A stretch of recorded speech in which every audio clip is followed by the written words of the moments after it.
Ooh, it's that special time of year when you get to switch to the new version of Unreal Engine. Hey, what's going on everyone? I'm Sam Lazarus, Creative Director for Rokoko, and in this video, we're gonna take you through a preliminary workflow for working with Rokoko motion capture in Unreal Engine 5.4 and all the new motion capture related tools that are in this version.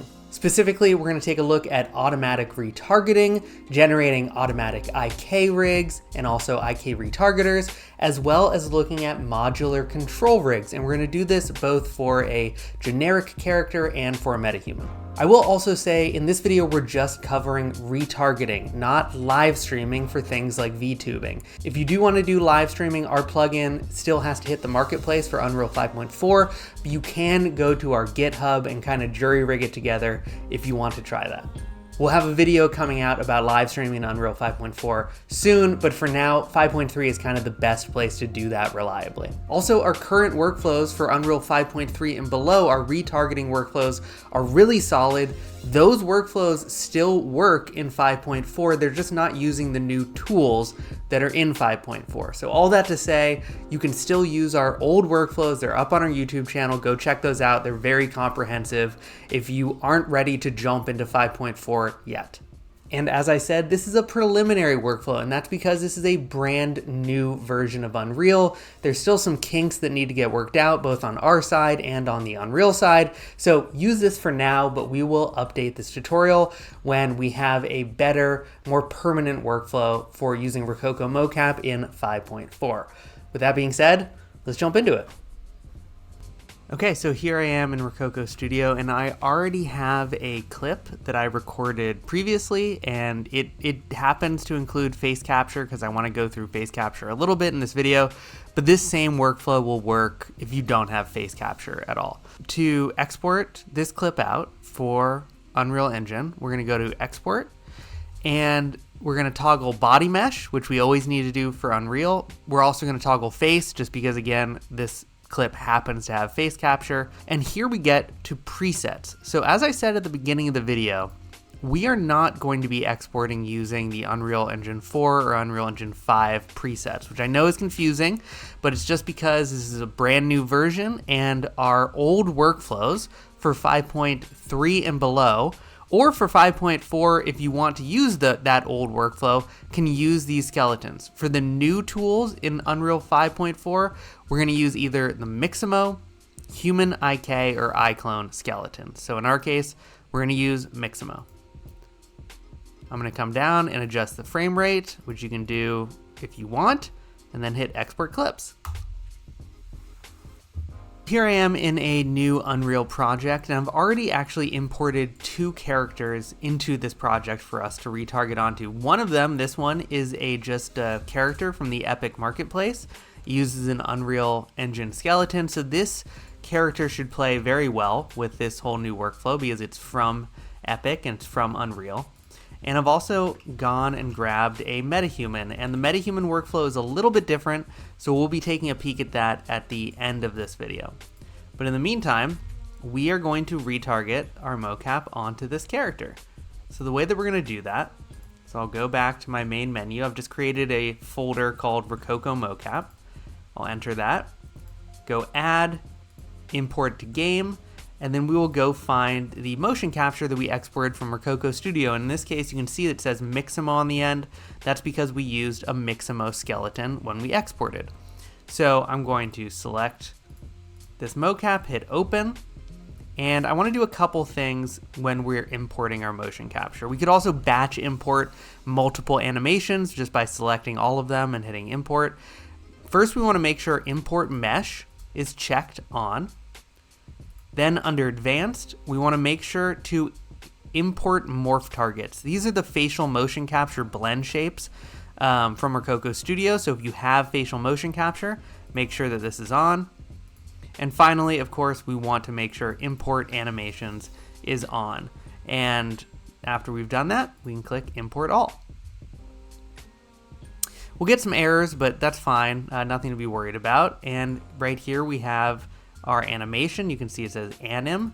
Double click this, and there we go. We've got our motion capture in Unreal. And it doesn't look maybe very pretty with these bones, but that's going to be fixed as we work on this workflow a little bit more.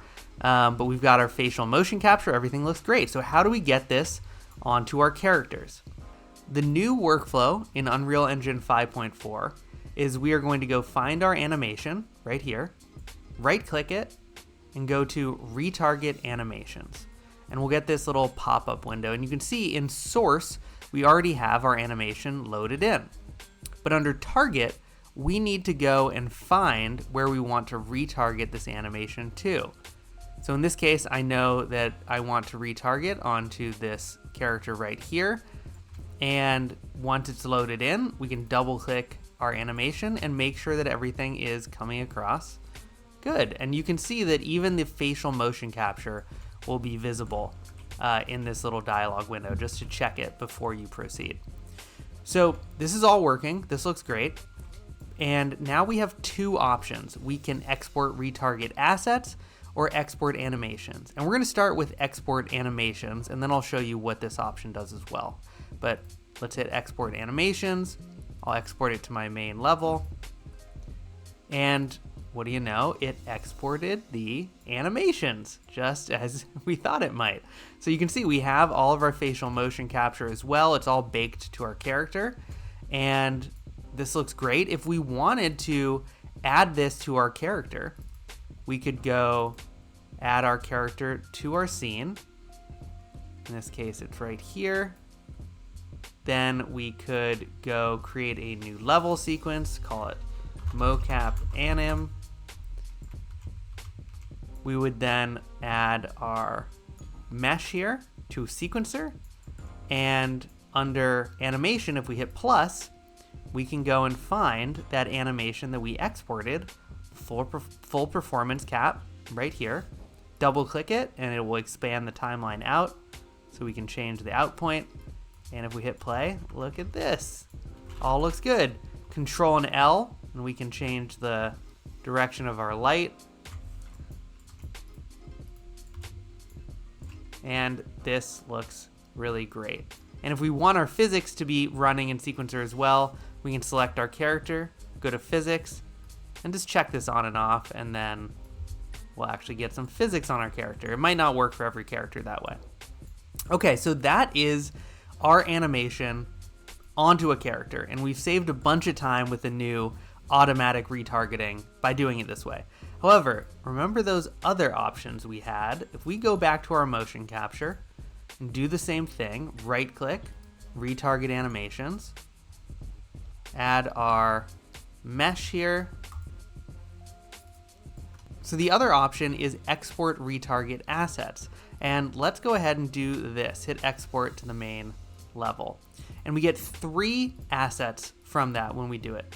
The first 2 are IK rigs. One is for our motion capture and one is for our character. And if we double click, we can see that for our motion capture, we've already built automatically a whole bone chain bone map here. And we have a full body IK rig that's been added to our character as well. And this is really cool because it's going to give us a lot more flexibility when we're retargeting our motion capture. If we go into our character, boom, same exact thing. We've already got this bone chain, bone map already made for us, and the full body IK solver has been added as well. And you can even open these up individually and create these by yourself, but I find that it's a good way to go into that retarget animations and it will just generate an IK rig for both of them for you. The third asset that we get is this IK retargeter asset, and we double click this. Our motion capture and our character are on top of each other, so we can just offset them a little bit here. And here we get more options and controls for retargeting our motion capture. So this, if we double click our mocap, you can see everything's happening in real time, but we can also toggle on IK for both of them. For instance, maybe we want it to be FK. Maybe we want to toggle off IK just for the arms.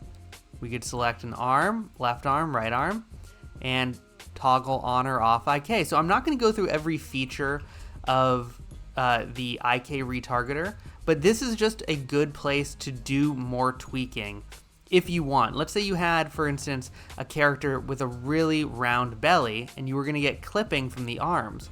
One thing we could do in here before we exported out this asset is we could go to edit retarget pose, and I could maybe adjust the arms a little bit.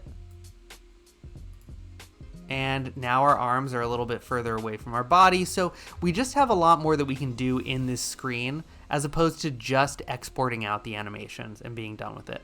So if we want to export out this animation once we've played around with it, we'll select it, go to export selected animations, and then we can export it out. And now you can see we have 2 animations here that have been exported. Now, I mentioned at the beginning of this tutorial that there are 2 new exciting things. One is that new automatic retargeting system, but the other is modular control rigs. And the new modular control rig system is going to allow us to do some mocap editing non-destructively and really easily here in Sequencer. So how do we go about making a modular control rig for this character? Well, first thing we're going to do is go and find that character's mesh. So for this character, it's in here, and this is the mesh right here. And we are going to right click on this mesh, go to create, modular rig under control rig. And as soon as we do, you can see we got a new little asset here. It's called control rig. And if we open this up, we can now create a control rig and an IK control rig from this character. And it's very easy compared to how it used to be done, which would involve blueprints and all these other things. Now, if we hover over this first little socket here, you can see it says drag and drop the spine module. So we're gonna grab the spine module and we're gonna drag it on. And then we get a bunch more sockets that we can start adding modules to. So shoulder, this says drop shoulder module. So we'll do that for both shoulders. Then in here, we put the arm module. 1, 2. In here, we're gonna put leg modules. Let's go find leg. 1, 2. If we want to adjust the toes and the toe direction, we can put in foot modules here, which usually you don't really need to do, but we might as well because we're doing it. So currently the neck and head part of this workflow is a little bit broken in 5.4. That will likely get patched soon. So for right now, we're not going to add a neck socket because it's going to eliminate some of the animation in Sequencer. So long story short, we're not going to be adding a neck socket until this bug is fixed. So now, if we go back to Sequencer, if we wanted to do some editing for this character, I'm gonna go back to frame 0 just to keep things clean. The old workflow would have involved right-clicking on our character, going to bake to control rig, and selecting our new control rig. This is not going to be the way that we're going to do it anymore. If you do want to bake down an FK control rig, essentially if you want to bake all this animation to the bones of our character, we could use this FK baking right here. But in this case, we want an IK control rig, and we also want this to be non-destructive. So instead, the new workflow, what we're going to do is we're going to go to plus, not right click. We're going to go down to control rig. I'm going to make sure that layered is selected. And then we're going to go to control rig classes. And here is that control rig that we created for this character. So as soon as we add it, you can see that we have all of our motion, but we also have all these new nulls that we can use for our control rig. So by default, our animation in our control rig is set to FK. So that means if I were to move the hand around, we're gonna get some very bizarre results. I can rotate the hand, but I can't move the hand around, which is really what I wanna do when we're doing motion capture editing. So in order to get access to IK settings for our control rig, we're going to untwirl down the control rig, go to global, and I want the arm FK IK switch. So for both of our arms, I want this to be an IK control rig. And this means that we can now just drag our hand to where it needs to be, and then the rest of the arm is going to follow. And this is a very powerful way of doing motion capture editing. You can also see that by default, because we didn't bake this, we can actually make changes. Let's change this. And that change is going to be reflected for the entirety of this entire layer that we have. So we have a whole new layer here, right under our animation, and we can affect any change will be for the entirety of that animation. So in some ways that can be a good thing. Maybe we just want to broadly make the arms wider or do something that we do want for the entirety of our animation. Usually though, we're going to be fixing specific issues. So I'm going to delete this layer. You will see that everything will go back to normal. And I'm going to re-add that control rig. And let's say we wanted to do a edit where a hand kind of shifted position. So let's say right here, for instance, we don't want our hand coming down as far as it is. So I would go to the beginning of my motion, set a keyframe, go to where I want the change to take place. Let's say maybe I want it to be over here instead for some reason. I could add another keyframe. And then if I want it to go back to its original location, I can copy that first keyframe and paste it. And we have just done a little motion capture edit. That one maybe doesn't make the most sense, so I can always delete these. And really what I want to do is fix any clipping for this elbow. So instead, maybe we grab this elbow, set a keyframe, move this out, set a keyframe, and then copy this, paste, and now we've prevented a little bit of clipping. So using this system, you can do some really powerful motion capture editing right here in Sequencer. And again, right now we have IK legs, but if we wanted FK legs, we could always just go and toggle that in our global controls. And what we can also do is maybe we want multiple layers of edits. I can always just go and hit an additive layer, and this will add more layers on which we can do other edits to other bones if we want to keep some of these edits separate from each other. So this is a really, really powerful new tool. And I think it is also good to know that this might not work right out of the box for every character. Some characters you might not be able to build the control rig automatically. Some characters might give you funky results once the control rig is applied. I've had odd things happen with the knees or the hips. That's just some of the kinks that'll continue to get worked out in this new version of Unreal. By 5.41, I'm sure a lot of these things will be fixed. But this is a really powerful new way of doing retargeting compared to the old version. Looks great. Okay, so we've gone through the workflow for a standard character. Now, what about for a metahuman? So I'm going to delete these tracks and my character from the scene, and let's go do the same thing for our metahuman here. So every time I've got a metahuman, first thing I'm going to do is open it up, and I want to make sure that my level of detail is static, so I don't get things like hair disappearing or changes in the amount of detail depending on how far away my camera is from this character.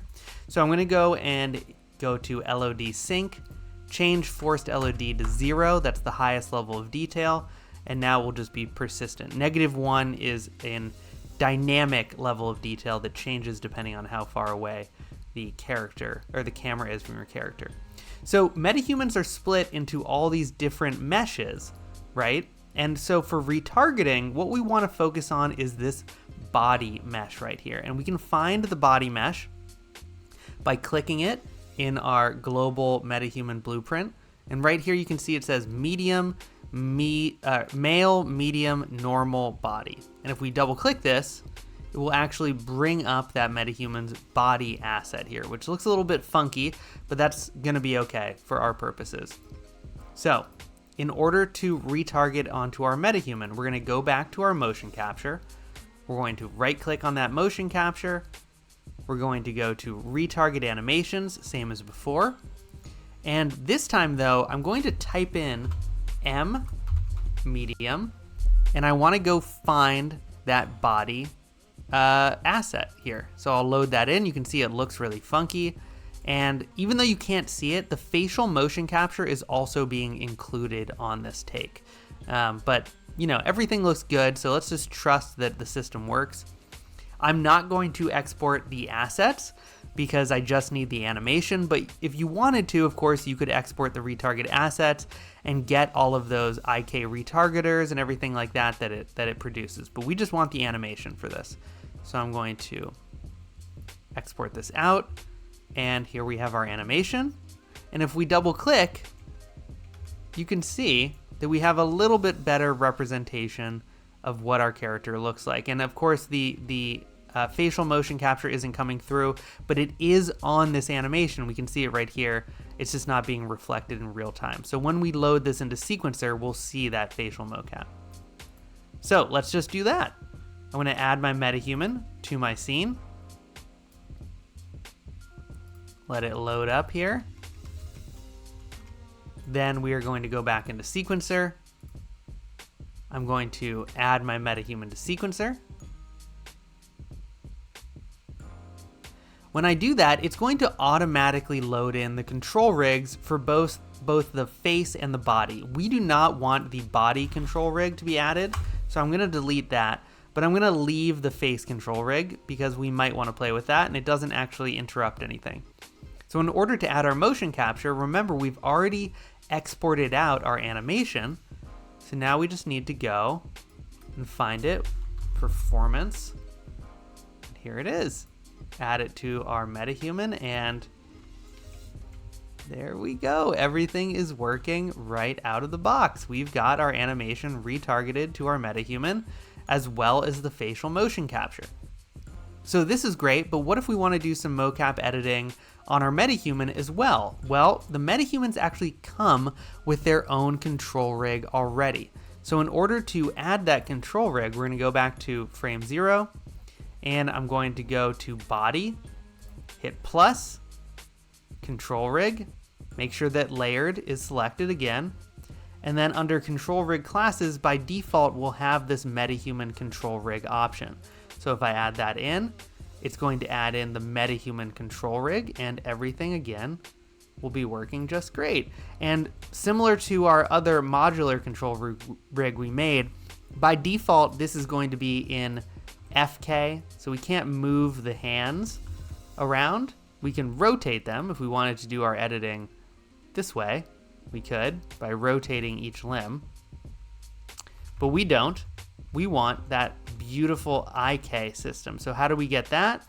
Same thing, we're gonna go back to that global control, and here there are the FK IK switches. And if we toggle these on, same thing, we now have an IK control rig that we can use to do mocap editing. And we can keyframe this and do all the same things that we were doing with our other character before. And again, if I don't like this, which it looks like I screwed something up, I can go and I can just delete the layer, and I can always just add in a new layer if I want, and keep moving. The same thing is true of the facial control rig here. We can go and do additive animations whenever we want. And anything we change here is going to be persistent across the entire time span of the timeline unless we keyframe it. So that's just something good to keep in mind. So there you go. That is how you do retargeting using the new Unreal 5.4 systems. As I said in the beginning, this is just a brief video because we know that this is going to continue to change. They're going to keep fixing bugs as they get found. But for now, if you want to hop in and start playing around with the new tools, hopefully this will be a good guide for getting you started. Put any questions that you have down in the comments below, or any tips that you might have, and we will update this workflow as we find better ways of doing it. Okay, thanks for joining, everyone. See you on the next one.